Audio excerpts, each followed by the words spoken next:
Already Hollywood year best films గురించి మనం ఇదివరకే మాట్లాడుకున్నాం. అయితే ఇక 2023లో వచ్చిన బెస్ట్ ఇండియన్ ఫిల్మ్స్ లిస్ట్ గురించి, అందులో మోస్ట్లీ చాలా వరకు మీరు తప్పకుండా మిస్ కాకూడదు అని చెప్పి కొన్ని ఫిల్మ్స్ ఉంటాయి. అంటే చాలా మంది అవి మీకు సజెస్ట్ చేయకపోవచ్చు, బాగా అండర్ రేటెడ్ కేటగిరీలో కూడా ఉంటాయి. కాబట్టి అవి ఖచ్చితంగా మీకు సజెస్ట్ చేస్తాను. అంటే కొన్ని ఫిల్మ్స్ ఖచ్చితంగా మీరు చూడాలని చెప్పి సజెషన్ లోకి వస్తే పాపులర్ అవుతాయి, కానీ కొన్ని ఫిల్మ్స్ మాత్రం మీకు అవి సజెషన్స్ లో కూడా రావు, వాటి ఎగ్జిస్టెన్స్ కూడా తెలియదు. నేను అలాంటి ఫిల్మ్స్ ని కూడా వెతికి పట్టుకోవడానికి చాలా వరకు ట్రై చేస్తాను గైస్, ప్రతి ఇయర్ కూడా. బట్ దొరికితే ఒక మంచి ఫిల్మ్ దొరుకుతుంది, లేదంటే అది ఒక under rated category years best లో కాకుండా పోతుంది. ఇక టాప్ 10th విషయానికి వస్తే సిర్ఫ్ ఏక్ బందా కాఫీ హే. అఫ్ కోర్స్ ఈ ఫిల్మ్ గురించి మీలో కొంతమంది వినే ఉంటారు, కొంతమంది అసలు విని ఉండరు. ఈ ఇయర్ లో వచ్చిన బెస్ట్ ఫిల్మ్స్ లోని ఖచ్చితంగా చూడాల్సిన పాయింట్ అని చెప్పి నేను ఖచ్చితంగా ఈ ఫిల్మ్ ని సజెస్ట్ చేస్తున్నాను. రీజన్ ఏంటంటే, రెగ్యులర్ గా మనం కోర్ట్ రూమ్ డ్రామాస్ అయినా అండ్ ఒక థ్రిల్లర్ టైప్ జానరాస్ అయినా సరే ఇండియాలోని చాలా ఫిల్మ్స్ చూసుంటాం. కానీ కొన్ని పాయింట్స్ మాత్రం సొసైటీలోని మాత్రం ప్రతి ఒక్కరు తప్పకుండా చూడాల్సింది అనే పాయింట్ తోటి వస్తాయి. ప్రీవియస్ గా హాలీవుడ్ టాప్ 15 ఫిల్మ్స్ లో మనం మాట్లాడుకున్నాం కదా, సౌండ్ ఆఫ్ ఫ్రీడమ్ అండ్ ఈ సిర్ఫ్ ఏక్ బందా కాఫీ హే. దాంతో పాటు సిద్ధార్థ్ చిత్తా ఇలాంటి ఫిల్మ్స్ అనేవి కొద్దిగా యూనిక్ ఫీల్ అని తెచ్చింది అనమాట. ఈ ఇయర్ లో ఒకేసారి రావడం అనేది కూడా కోఇన్సిడెన్స్.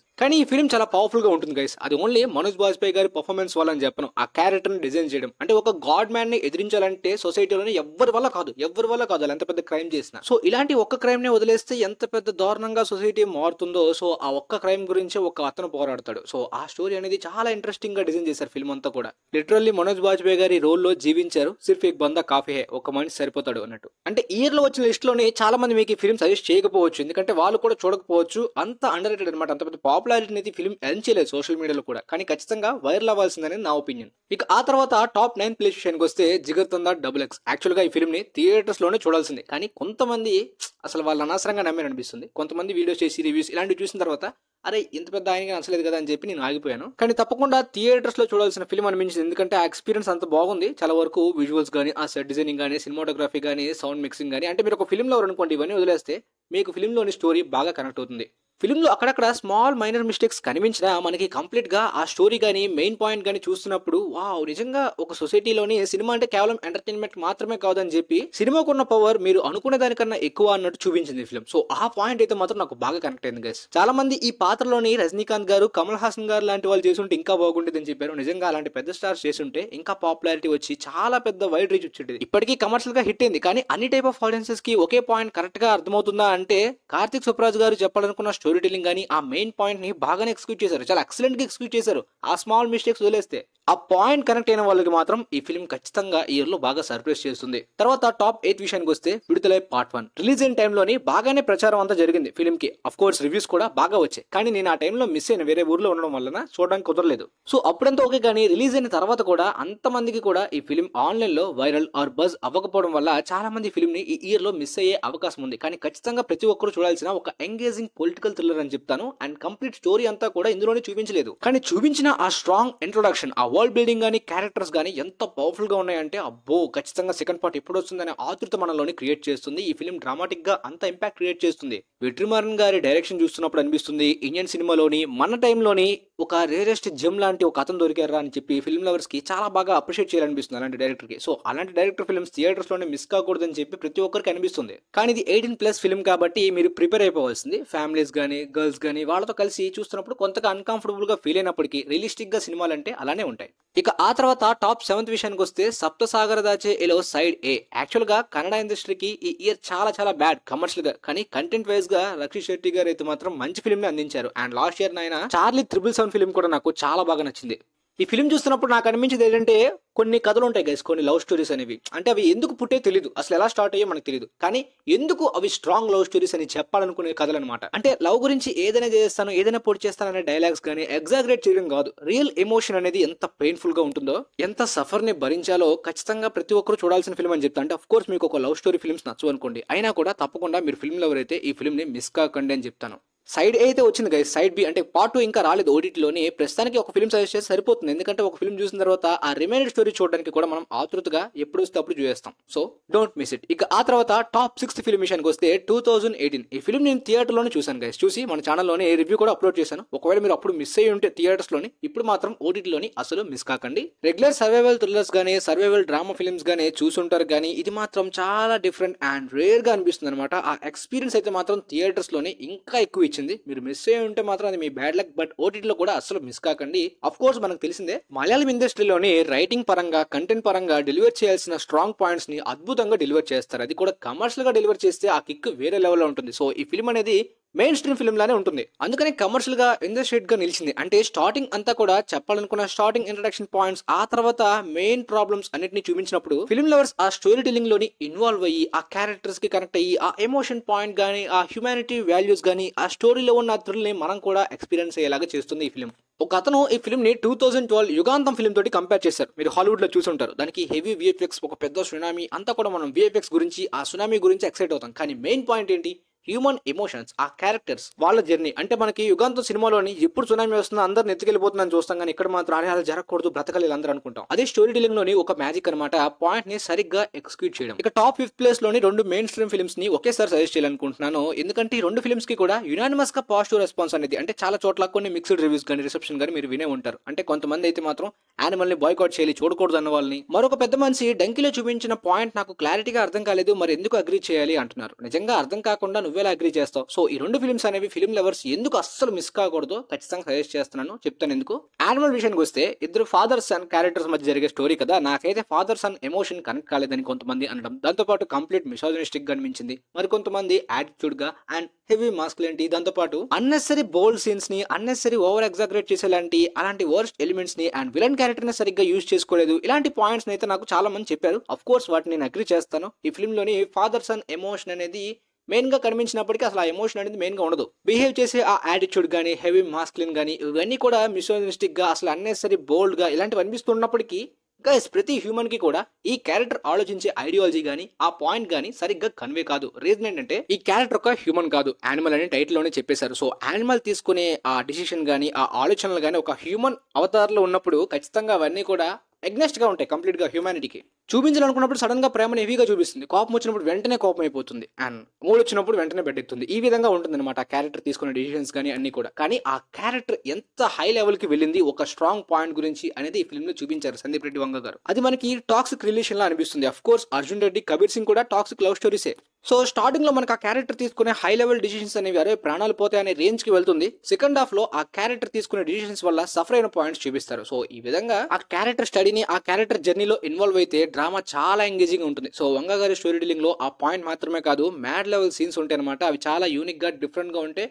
ఆన్లైన్ లో వైరల్ అయిన చాలా మూమెంట్స్ అని చెప్పను. నువ్వు ఒక commercial action mass masala film తీస్తున్నావంటే ఇన్ని ఎలిమెంట్స్ ఉండాలి, అవి లేకపోతే ఆడియన్స్ చూడలేరు, పైగా 3 hours నువ్వు అస్సలు నడిపించలేవు అనే మిత్ అంతటినీ కూడా, ఆ రూల్స్ అన్నిటినీ కూడా బ్రేక్ చేసిన సినిమా. సో ఖచ్చితంగా ఒక ట్రెండ్ సెట్టింగ్ ఎలిమెంట్స్ ఉన్న కమర్షియల్ సినిమా కాబట్టి మిస్ కాకండి అని చెప్తాయి. ఆ తర్వాత డంకీ విషయానికి వస్తే మన తెలుగులో చాలా నెగిటివిటీని మీరు చూసే ఉంటారు. క్లాష్ వలన చాలా మందిని మిస్లీడ్ అండ్ నెగిటివిటీకి గురి చేయాలని చెప్పి ట్రై చేసే చాలా మంది పక్కన కూడా నిజాలు చెప్పే తెలుగు యూట్యూబర్స్ కూడా కొంతమంది వీడియోస్ చేశారు. సో దాని గురించి మన ఛానల్ ఆల్రెడీ కమ్యూనిటీ పోస్ట్ లో షేర్ చేశాను ఆ వీడియో. సేమ్ అలాంటి స్క్రీన్ వార్ ఇష్యూ ఇప్పుడు పొంగల్లో తెలుగు స్టేట్స్ లో కూడా చూస్తున్నారు. మరి దీనివల్ల కూడా చాలా మంది మిస్లీడ్ అవుతారు. నాకైతే క్లారిటీగా ఏం జరుగుతుందో అర్థమవుతుంది. వీలైతే వీడియో ఆ తర్వాత సపరేట్ గా చెప్తాను దాని గురించి. అవన్నీ వదిలేస్తే ఫిల్మ్ లవర్ గా మీరు ఈ ఇయర్ లోని వచ్చిన ఈ స్టోరీస్ లో ఈ ఫిల్మ్ ని అస్సలు మిస్ కాకూడదు అని ఎందుకు సజెస్ట్ చేస్తున్నానంటే, ఇప్పుడు ఇలీగల్ ఇమిగ్రేషన్ పాయింట్ మీద చాలా మంది ఒక క్వశ్చన్స్ వేశారు. అసలు మేము బార్డర్స్ ని ఓపెన్ గా తెరిచి పెట్టుకోవాలా? ఒక పెద్ద మనిషి బార్డర్ ని తన ఇంటిలో కంపేర్ చేసుకోండి, అంటే ఒక ఇంట్లోకి వేరే పర్సన్ ని అలో చేయరంట. నిజంగా అలా పాసిబుల్ అయితే ఒక మనీ ఉన్న పర్సన్, అంటే ఒక రిచ్ పర్సన్ ఈజీగా బార్డర్స్ ని క్రాస్ చేసి అక్కడ సిటిజన్షిప్ ని earn చేయగలుగుతున్నాడు.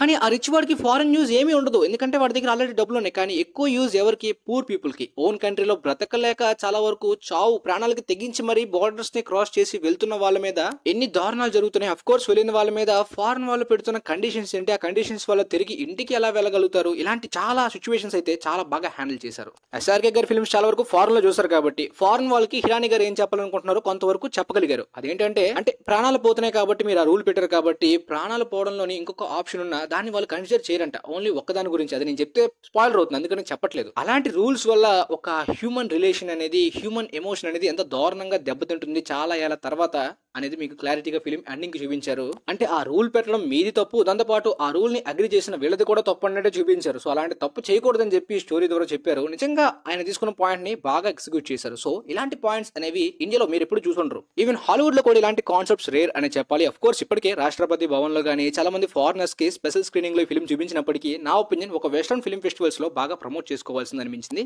Of course only Indians కి మాత్రమే కాదు, ఓవర్సీస్ లో కూడా బాగానే హిట్ అవుతున్నప్పటికీ చాలా మంది తప్పకుండా చూడాల్సిన పాయింట్, ముఖ్యంగా ఫారినర్స్ చూడాల్సిన పాయింట్స్ అనమాట ఇవన్నీ. దానివల్ల రిజల్ట్ వస్తుందో లేదో తెలియదు కానీ వాళ్ళైతే కొంతవరకు రియలైజ్ అవుతారో జరుగుతుంది ఇంత దారుణమా అని చెప్పి. దాంతోపాటు ఈ కాన్సెప్ట్ తోటి ఒక్క ఫిల్మ్ సరిపోలేదు, ఈ కాన్సెప్ట్ ని ఇంకా ఎక్స్ప్లోర్ చేసేలాంటి చాలా ఫిల్మ్స్ తీయాలి చాలా మంది అనిపించింది నాకైతే. అంత సీరియస్ గ్లోబల్ ఇష్యూ అనమాట అది. ఇక ఆ తర్వాత ఫిల్మ్ కూడా సేమ్ ఇలాంటి ఒక గ్లోబల్ సీరియస్ ఇష్యూ మీదనే స్ట్రాంగ్ ఎమోషనల్ స్టోరీ అనమాట, మిస్టర్ స్ట్రాటజీ వర్సెస్ నార్వే. ఈ రెండు ఫిల్మ్స్ లో కామన్ పాయింట్స్ గైస్, చాలా మంది ఇండియన్స్ బతుకు తెరువు గురించి ఫారెన్ కి వెళ్తారు డబ్బులు సంపాదించాలని చెప్పి. అక్కడ ఉన్న వాళ్ళకి బాగా కనెక్ట్ అవుతుంది అండ్ కొంతమంది ట్రిగర్ అయినప్పటికీ ఇదే కరెక్ట్ అనమాట. అక్కడున్న రూల్స్ అనేవి ఎంత దారుణంగా ఉంటాయి, ఆ రూల్స్ వల్ల ఎంత మంది సఫర్ అవుతున్నారు. ఆ రూల్స్ కి ఒక బానిసగా ఉంటావా లేదంటే తిరగబడతావా అంటే తిరగబడడం మన వల్ల కాదు, సో మన బాధని చెప్పుకోవాల్సిందే. కానీ ఒక తల్లి తిరగబడింది ఒక కంట్రీకి ఎగ్నెస్ట్ గా, సో అలాంటి గొప్ప కథ గైస్ ఈ ఫిల్మ్. సో చాలా మంది ఈ ఫిల్మ్ ని సజెస్ట్ చేసి ఉండరు ఎందుకంటే బాగా అండర్ రేటెడ్ అని నాకు అనిపించింది. బాక్స్ ఆఫీస్ దగ్గర హిట్ అయినప్పటికీ స్మాల్ హిట్ అనిపించింది, గ్లోబల్ గా చాలా మంది చూసి పెద్ద హిట్ డిజర్వ్ ఈ సినిమా కనిపించింది. రాణి ముఖర్జీ గారి పర్ఫార్మెన్స్ కి అయితే నేషనల్ అవార్డ్ ప్లేస్ లో టాప్ లిస్ట్ లో ఉండొచ్చు ఈ ఇయర్ లోని.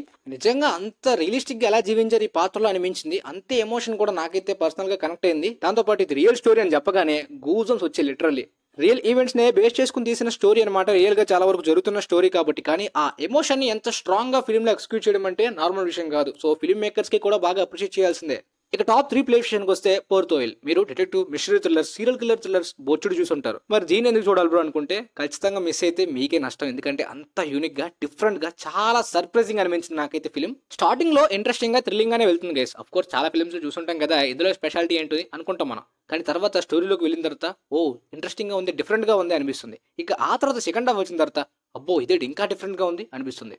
స్క్రిప్ట్ ఒక లెవెల్లో ఉంటే ఆ ఐడియాని ఎగ్జిక్యూట్ చేసేలాంటి స్క్రీన్ ప్లే, ఆ రైటింగ్ స్కిల్స్ ఇంకొక లెవెల్ అని చెప్పాలి. నిజంగా ఇలా ఉండాలి గైస్. ఒక స్ట్రాంగ్ థ్రిల్లర్ అంటే స్ట్రాంగ్ రైటింగ్స్ కావాలి, దాంతోపాటు యూనిక్ స్క్రిప్ట్ కావాలి. సో ఇలా పర్ఫెక్ట్ గా ఎగ్జిక్యూట్ చేస్తేనే దాన్ని యూనిక్ థ్రిల్లర్ అంటారు. సో ఈ ఫిల్మ్ ఖచ్చితంగా యూనిక్ థ్రిల్లర్, ఈ ఇయర్ లో అస్సలు మిస్ కాకండి ఫిల్మ్ లవర్స్. తర్వాత చిన్న అని మన తెలుగులో వచ్చింది సిద్ధార్థ్ గారిది. చాలా రోజుల తర్వాత అద్భుతమైన నటనని మాత్రమే కాదు ఒక అద్భుతమైన స్టోరీ పాయింట్ తోటి సిద్ధార్థ్ గారు వచ్చారనిపిస్తుంది. చాలా serious issue, sensitive issue, same sound of freedom గానీ, సిర్ఫ్ ఏక్ బందా కాఫీ గానీ, సొసైటీలోని ఇలాంటి జరుగుతున్న స్ట్రాంగ్ ఇష్యూని చాలా స్ట్రాంగ్ గా చూపించాలంటే అంతే స్ట్రాంగ్ ఎమోషనల్ గా కూడా చూపించాలి. ఈ ఫిల్మ్ లో అది హై లెవెల్ ఎమోషనల్ గా వర్క్ అయింది అనమాట. ముఖ్యంగా సిద్ధార్థ్ గారి ఆ నేచురల్ పర్ఫార్మెన్స్ వల్ల అనుకుంటా క్యారెక్టర్ చాలా మందికి ఎక్కువగా కనెక్ట్ అయ్యే అవకాశం ఉంటుంది.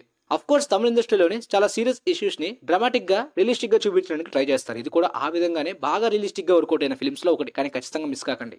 టాప్ 1 లోకి వెళ్లే ముందు ఈ టాప్ 10 లిస్ట్ లో పెట్టని కొన్ని ఒక 5 ఫిల్మ్స్ అయితే హానరబుల్ మెన్షన్స్ లో సజెస్ట్ చేస్తుంది. ఏంటంటే ఫిల్మ్ లవర్స్ అసలు మిస్ కాకుండా చూడాల్సిన ఒక strong periodic epic drama film PS2. ఇక ఆ తర్వాత సొసైటీలో ప్రతి ఒక్కరు కూడా మిస్ కాకుండా చూడాల్సిన strong point Oh My God 2. Simple incident నే చాలా స్ట్రాంగ్ గా క్రేజీగా డిజైన్ చేసిన పార్కింగ్ ఫిల్మ్. దాంతోపాటు సొసైటీలోని చాలా మంది లవర్స్ గానీ, నార్మల్ పీపుల్స్ గానీ, గర్ల్స్ గానీ ఖచ్చితంగా మిస్ కాకుండా చూడాల్సిన ఫిల్మ్ సచ్ ప్రేమ్ కి కథ, ట్రూ లవ్ స్టోరీ. సొసైటీలోని ఈ పాయింట్ చాలా మంది మిస్ కాకుండా చూడాల్సింది అనిపించింది నాకైతే. ఇక ఆ తర్వాత రియల్ లైఫ్ క్రైమ్ థ్రిల్లర్స్ నచ్చే వాళ్ళకి కర్రీ అండ్ సైలెంట్ లాంటి డాక్యుమెంటరీ కూడా మస్ట్ వాచ్డ్, కాకపోతే డిస్టర్బింగ్ గా డార్క్ గా ఉంటుంది. సో ముందే చెప్తున్నాను, వార్నింగ్ అనమాట. ఇక ఆ తర్వాత ఈ ఇయర్ లో నా ఫేవరెట్ ఫిల్మ్ 12th ఫెయిల్. అంటే ఏమని చెప్పాలి, అసలు సరిపోదు ఈ షార్ట్ టైం అయితే మాత్రం నాకు. నిజంగా ఓన్లీ ఈ ఇయర్ కాదు డికేడ్ లో one of the best film అని చెప్పాలి.